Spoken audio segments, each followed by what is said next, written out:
केसरिया बालम आवो नी पधारो मारे दे।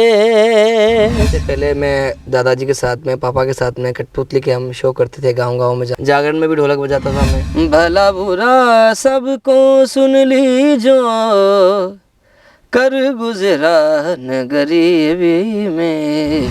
तो हमारे परिवार में ऐसा कुछ नहीं पढ़ा लिखा नहीं था, इतना कुछ जानता नहीं था कि ऑडिशन कैसे दिया जाता है, कैसा क्या फॉर्म भरा जाता है। फिर गोल्डन माइक भी मिला मुझे, हिमेश जी ने मुझे दिया था। जब तक सांसें चलेगी उसको काफ़ी लोगों ने 95 मिलियन लोगों ने देखा। जैसे रेखा जी ने मुझे पनीर की सब्जी खिलाई अपने हाथों से, जैकी श्रॉफ जी ने डांस किया, अरे धर्मेंद्र जी साहब ने डांस किया। मन लागो यार फकीरी में। परमानंद जी महाराज जी पास में जाने के बाद में बहुत बदलाव आया मेरे जीवन में। किसी से भी कोई लगाव नहीं होता है, किसी से भी कोई स्वार्थ नहीं होता है, उसको बोलते हैं फकीर। हमारे साथ मिलने जुलने वाले लोग होते हैं, लेकिन उन्हें थोड़ा सा एक बड़ा मंच मिल जाता है, 2 कदम आगे बढ़ जाते हैं तो अपने पीछे के साथियों को भूल सा जाते हैं। जब रावण इतने 10 सर थे उनके, इतने शक्तिशाली थे, जब उनका घमंड नहीं चला तो हमारा घमंड क्या चलेगा। आज भलाई का जमाना नहीं है। हाँ, बिल्कुल। डांस वाले भी ऐसे गाने हैं जो मर्यादा वाले गाने हैं, जैसे घूमर डांस है। हमारे राजस्थान में घूमर प्रॉपर माना हुआ है, इस डांस को बहुत रिस्पेक्ट करते हैं। आप सभी ने जहाज देखी है, फ्लाइट देखी है, पर राजस्थान का जहाज है हमारा कैमल, बिल्कुल ऊंट। केसरिया बालम आवो नी पधारो।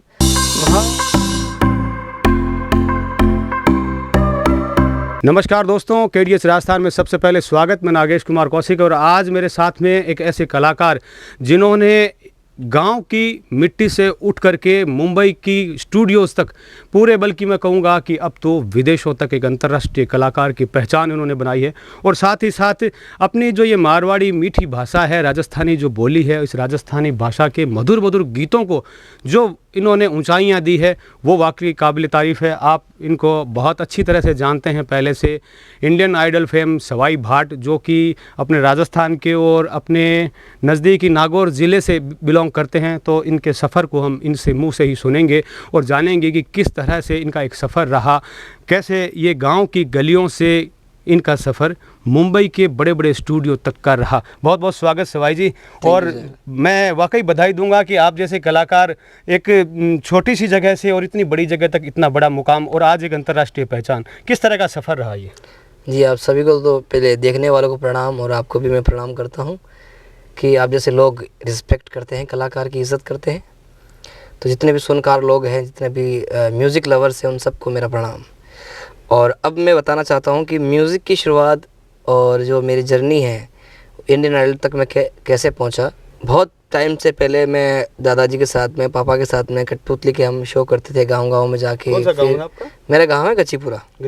हाँ, नागौर ज़िले के पास में। बिल्कुल। और फिर धीरे धीरे जागरण में भी ढोलक बजाता था मैं। तो मेरे मामा जी को किसी ने बोला कि आपके जो भांजे हैं बहुत अच्छा गाते हैं, इनका ऑडिशन दीजिए आप। तो हमारे परिवार में ऐसा कुछ नहीं पढ़ा लिखा नहीं था, इतना कुछ जानता नहीं था कि ऑडिशन कैसे दिया जाता है, कैसा क्या फॉर्म भरा जाता है। तो ऐसे ही मामा जी ने मेरा वीडियो भेजा, फॉर्म भरा मेरा किसी से। फिर वो जब फॉर्म वहाँ पे भरा, वीडियो भेजा, तो मैं सेलेक्ट हो गया। मुंबई मुझे बुलाया। फिर वहाँ पे जितने भी बड़े बड़े जजेस, मुझे नेहा कक्कड़ जी और हिमेश सर और जितने भी विशाल ददनानी सर सारे लोग मिले वहाँ पे। लोगों ने प्यार दिया वहाँ पे और गायकी से मुझे बहुत पसंद किया। और फिर मैंने जो वेलकम सॉन्ग है अपना राजस्थान का, बिल्कुल, केसरिया बालम पधारो हमारे देश, इसी से मेरे ऑडिशन में मैं पास हो गया था। फिर गोल्डन माइक भी मिला मुझे। तो ऐसे धीरे धीरे सफ़र की आगे तक मैं एपिसोड करता रहा और अराउंड टॉप 7 तक मैं पहुंच पाया।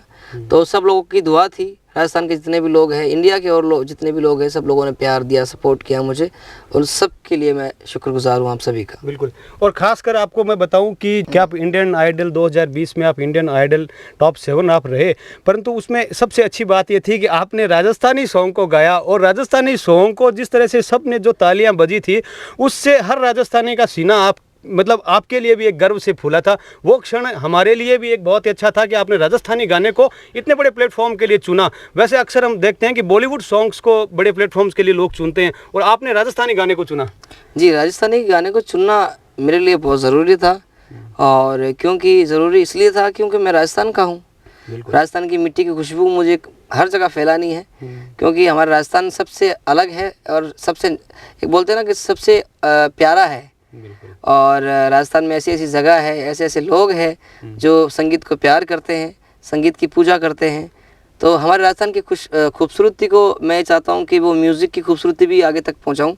तो मैंने वो केसरिया वालम ही गाना सेलेक्ट किया था कि वो गाना मैं गाऊँ, और उस गाने से मैं सिलेक्ट हो गया था। बिल्कुल। और आपके लिए जो फेम या टर्निंग पॉइंट हम कहें तो वो भी कौन सा सॉन्ग रहा होगा?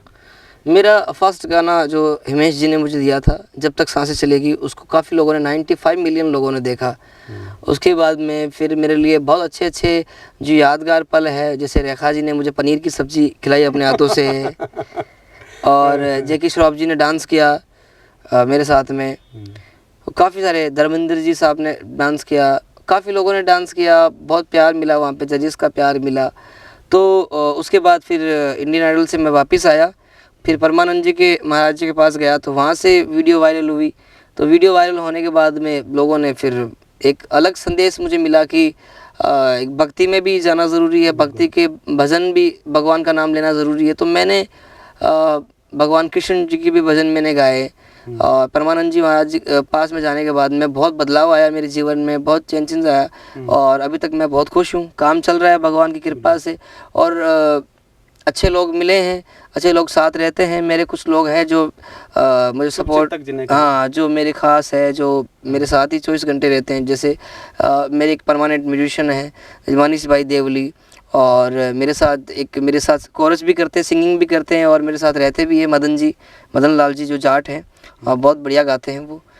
तो इन लोगों का जितना हमारा परिवार का एक रिलेशन है, तो हम लोग साथ रहते हैं, तो एक नई चीज़ सीखने को मिलती है। जो हमसे बड़े होते हैं वो गाइड करते रहते हैं, तो सीखने को मिलता है। और जितने भी संत हैं, जैसे हमारे राजस्थान के संत ओमदास जी महाराज हैं, मेरे गुरु हैं वो, जी मेरे गुरु हैं वो। और फिर रेवती रमन जी महाराज जी से मैंने थोड़ी तालीम ली, सीखा, और गोविंद दास जी महाराज जी, फिर कैलाश गिरी जी महाराज जी, उन्होंने मुझे साक्षात एक शिवलिंग के जिसे कहते हैं उसके ऊपर से मुझे उन्होंने माला दी। एक माला थी उनके पास, वो रुद्राक्ष की माला मुझे दी। तो मैं मानता हूँ कि एक मेरे लिए सबसे बड़ी बात है कि भोलेनाथ की कृपा हुई है ये, और आप सबकी कृपा बनी रहे।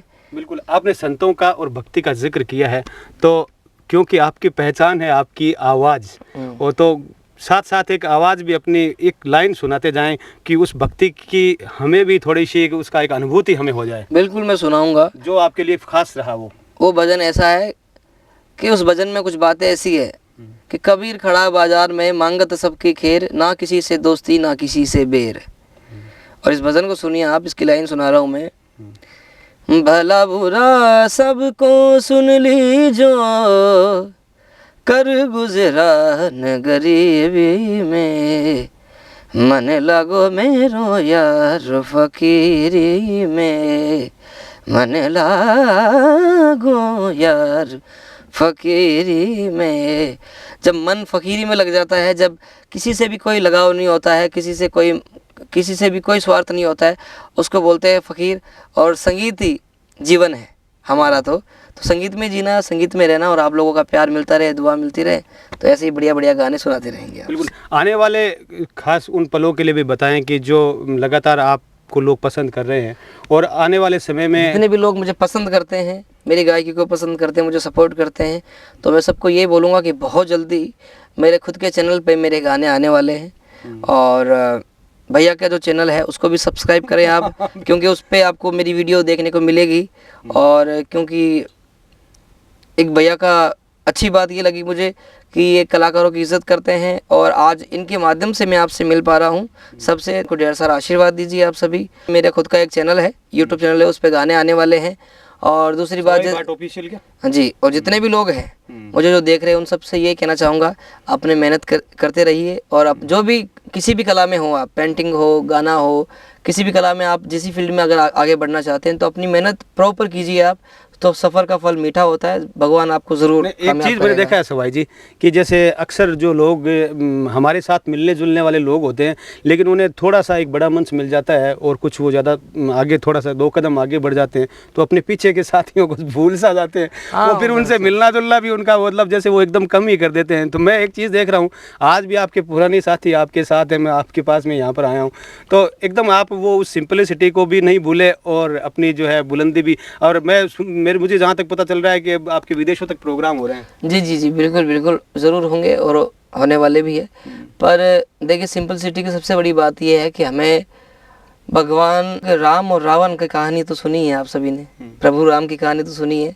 जब रावण इतने 10 सर थे उनके, इतने शक्तिशाली थे, जब उनका घमंड नहीं चला तो हमारा घमंड क्या चलेगा। बिल्कुल है, हर व्यक्ति का कोई न कोई आइडियल भी होता है। हाँ। आप वो व्यक्ति उससे देख करके सीखता भी है, उससे वो उसको प्रेरणा मिलती है। मेरे तो आइडियल आपके जीवन में कौन आइडियल है? मेरे आइडियल है, मैं आइडियल को उस्ताद मानता हूँ, वो उस्मान मीर साहब है और गुलाम अली खां साहब है, उस्ताद नुसरत फतेह अली खां साहब है। और हमारे इंडिया से तो सबसे हमारे, हम जिसको सरस्वती माता का रूप मानते हैं, लता जी, जब मैं उनको सुनता हूँ उनको भी सुनता हूँ, तो ऐसे सुनता रहता हूँ सभी को। पर मेरे आइडल ये चारों आइडल है मेरे। मतलब आप उनको जब सुनते हैं तो आपको एक नई ऊर्जा और प्रेरणा चीज़ मिलती है, नई सीखने को मिलता है, नई कंपोजिशन दिमाग में आती है, उनको सुन के दिमाग में कि ये भी बातें लग सकती है। एक चीज़ और बताइए, आजकल का जो समय है, आप एक तरह से एक म्यूजिक के मंजे हुए कलाकार और एक तरफ डीजे की धुन और वो एक कान फाड़ू म्यूजिक चलते हैं, उन सब के बीच में आप कैसे देखते हैं इस म्यूजिक को? देखिए, म्यूजिक में बदलाव आया इस तरह से। देखिए, मैं ये मानता हूँ कि आजकल का दौर ऐसा चल रहा है कि इसमें जिसको जो पसंद है उसको करने दीजिए। आप अगर किसी की लाइफ में इंटरफेयर करते हैं तो वो क्या कि उल्टा, आज भलाई का ज़माना नहीं है। हाँ, बिल्कुल बिल्कुल। तो जिस पे डांस करना है करो, आप कोई प्रॉब्लम नहीं है। पर ये है कि अच्छा म्यूजिक तो यही है कि प्योर क्लासिकल म्यूजिक आप सुनिए, अच्छा म्यूजिक, सुनने वाला म्यूजिक सुनिए। डांस वाला भी गाने बहुत होते हैं, डांस वाले भी ऐसे गाने हैं जो मर्यादा वाले गाने हैं, जो हमारी माताएं बहनें करती है।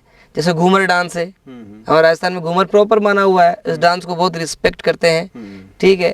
तो ऐसे डांस है और काफ़ी है, जो जितने भी डांस कर रहे हैं, मैं किसी को बुरा भला नहीं बोल रहा, जो भी आपके मन पड़े, जैसा भी कोई डांस करना चाहता है, सब प्रकार के कीजिए। राजस्थानी संस्कृति का जो पर यह है कि अपनी कला को, अपने गाँव को, अपने जो कल्चर को मत भूलिए। उसके अलावा जो आपको जो उचित लगता है, सही का गलत का आपको भी पता है इस बात का, तो बिल्कुल।